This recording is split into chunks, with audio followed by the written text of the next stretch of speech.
L'augmentation du prix de l'essence à la pompe en République du Congo ne cesse de susciter des grincements de dents auprès des transporteurs en commun qui, ce vendredi 8 septembre 2023 à Brazzaville, réunis autour de l'intersyndicale des transporteurs en commun du Congo, ISTCC, que préside Patrick Milandou, ont échangé sur les mesures d'accompagnement, les tracasseries des agents de la force publique et autres. Plusieurs fois, nous avons été en face du gouvernement de la République afin de trouver des approches de solutions aux multiples problèmes qui minent notre secteur d'activité.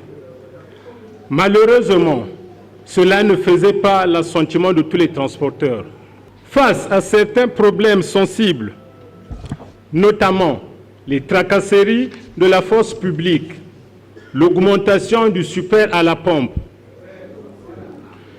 pour ne citer que cela, l'intersyndicale des transporteurs en commun du Congo sollicite la contribution de tous les transporteurs afin de trouver les approches de solutions ou des décisions à prendre sur les points suivants.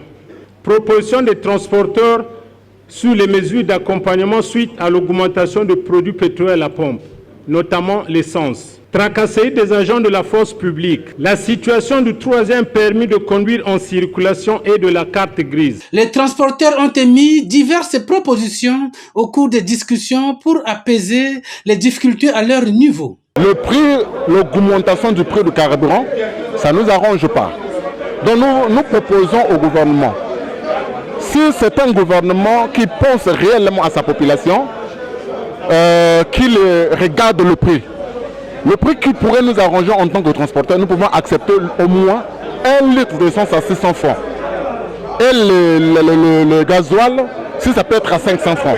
Là, ça pourrait nous arranger. Moi, j'ai fait une proposition de garder la course à 1000 francs et baisser les carburants. Les gasoils passent à 400, le super passe à 600. Peut-être que ça peut arranger à tout le monde. Parce que si on ne fait pas ça, ça sera compliqué. Le gouvernement qui a au moins le souci de sa population ne peut pas permettre qu'un permis puisse avoir seulement une validité de 10 ans. Mais je pense que la proposition que je pourrais faire, que unanimement, que le gouvernement puisse penser sur le permis à durée indéterminée. L'intersyndicale va de nouveau rencontrer le gouvernement de la République pour soumettre les doléances des transporteurs selon Patrick Milandou, qui ne souhaite pas voir l'augmentation des prix des transports dans les grandes villes du pays. Nous irons donc remettre toutes les doléances sur la table du gouvernement et c'est ça qui fera l'objet des négociations. Vous êtes sans ignorer que nous sommes retrouvés ce matin. C'est suite à l'augmentation de produits pétroliers à la pompe et donc il fallait descendre au niveau de notre base pour avoir les points de vue, pour qu'on nous fasse les propositions par rapport à cette augmentation de l'essence. En dehors de cela, nous avons parlé des tracasseries de la force publique. Aujourd'hui, là, c'est vraiment pas facile pour un transporteur d'exercer sur toute l'étendue du territoire.